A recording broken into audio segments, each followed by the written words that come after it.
parfois nos égoïsmes nationaux paraissent plus importants que ce qui nous unit face au reste du monde.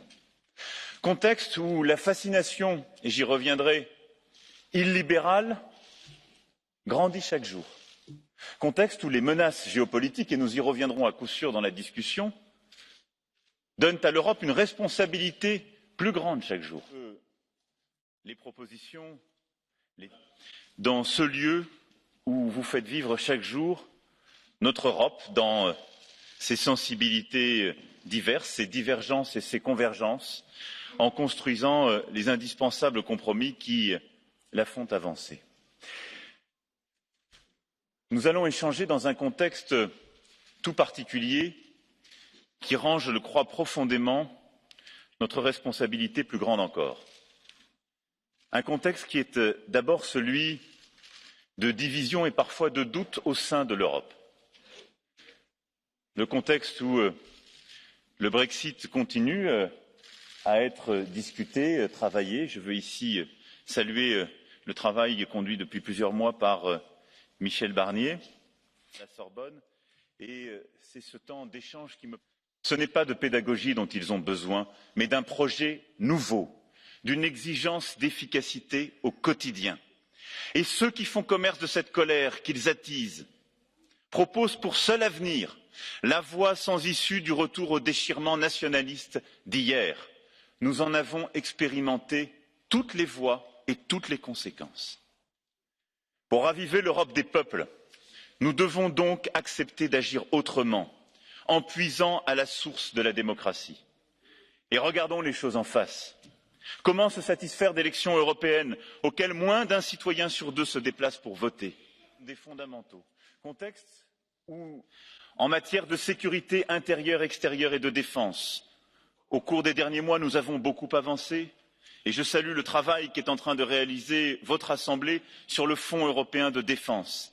Face à toutes les tensions du moment, avec certains voisins comme la Russie, l'Europe a montré un visage d'unité et de souveraineté. Nous avons besoin de poursuivre ce travail. La souveraineté est aussi économique et commerciale.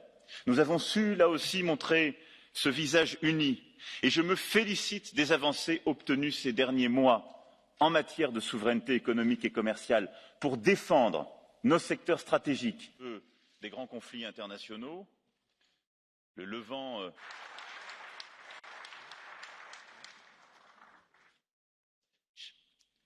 C'est dans cet esprit.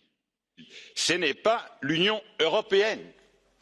65 ans après que l'Assemblée nationale a torpillé la communauté européenne de défense, on ne se rappelle plus, l'armée européenne n'existe toujours pas. Comme il faut le dire que notre politique étrangère, chers collègues, notre politique étrangère est aussi de temps en temps une illusion. À cause de notre manque d'unité, à cause de cette règle d'unanimité qui existe encore à ce jour dans la politique étrangère de l'Union, qui est une aberration et qu'il faut en finir directement. Et cette faiblesse, il faut le reconnaître, ne se limite pas à notre action extérieure. Vous avez utilisé dans votre intervention le mot paralysie. Paralysie, ça existe au niveau intérieur, disons-le. Quand un pays comme le Royaume-Uni quitte l'Union européenne, on peut difficilement dire « Ah, quel succès !»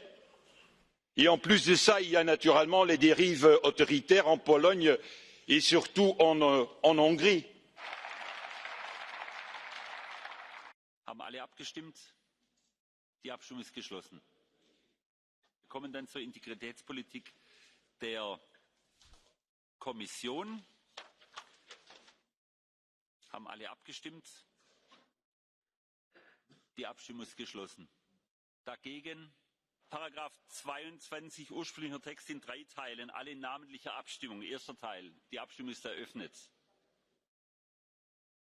Angenommen. Alle in namentlicher Abstimmung. Die Abstimmung ist eröffnet. Die Abstimmung ist geschlossen. Angenommen. Dritter Teil. Die Abstimmung ist eröffnet. Haben alle abgestimmt? Die Abstimmung ist geschlossen. Nach Paragraph 27 ursprünglicher Text, es wurde Überprüfung gewünscht. Jetzt Antrag 16 in namentlicher die Entschließung als Ganzes. Wer ist dafür? Dagegen? Enthaltungen? Angenommen. Bericht Gräßle, Europäischer Rat und Rat. Zunächst der Vorschlag. Namentliche Abstimmung. Die Abstimmung ist eröffnet. Haben alle abgestimmt? Die Abstimmung ist geschlossen. Angenommen. Nun der Bericht Gräßle, Gerichtshof. Haben alle abgestimmt?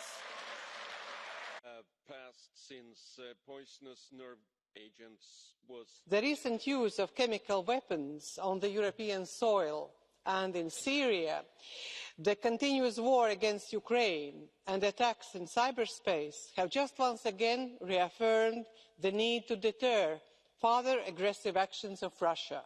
That the European Union states they don't have a common position.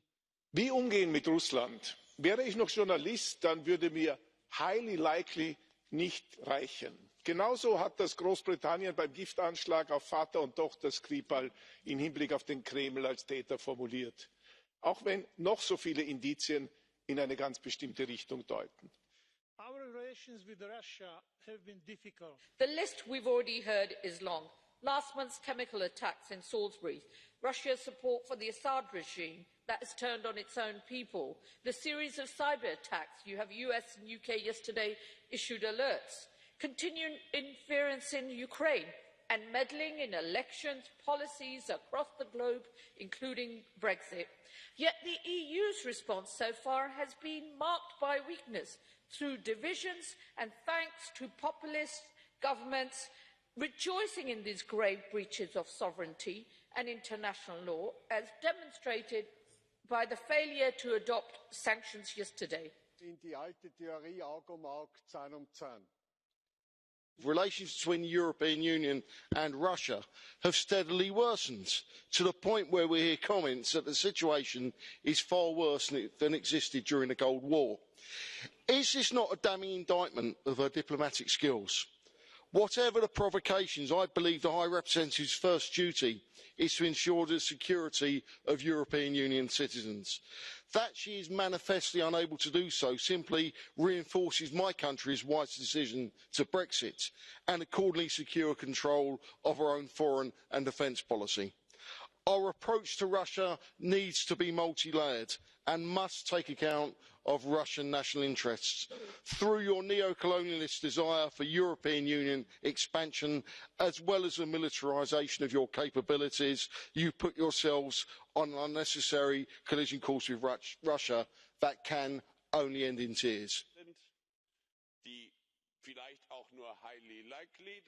De la Stalin încoace, niciun președinte nu a stat la Kremlin mai mult de 2 decenii. Războiul rece s-a întors să se răzbune, așa cum spunea și Antonio Guterres. Încă 6 ani cu Putin înseamnă susținere pentru folosirea armelor chimice, susținere pentru dictaturi, dezbinarea statelor europene, încercarea de distrugere a democrațiilor în diverse state europene și peste Atlantic și înseamnă crearea și întreținerea unor conflicte, special pentru a da Kremlinului și lui Putin o mână de fier pentru a spune eu intervin și rezolv. Desigur, și menținerea conflictelor vechi.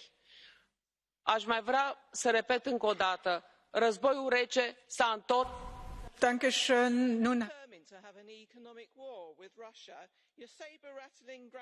It's clear that Kremlin's strategic goal is to target us all, to weaken and demolish the very foundations of Western rule of law system, to break international norms on conduct and apply indiscriminate policy of brutal force and lies.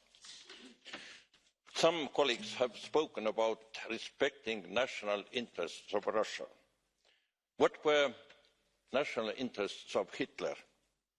This is not about Russian national interests, but interests of Mr. Putin and his criminal associates.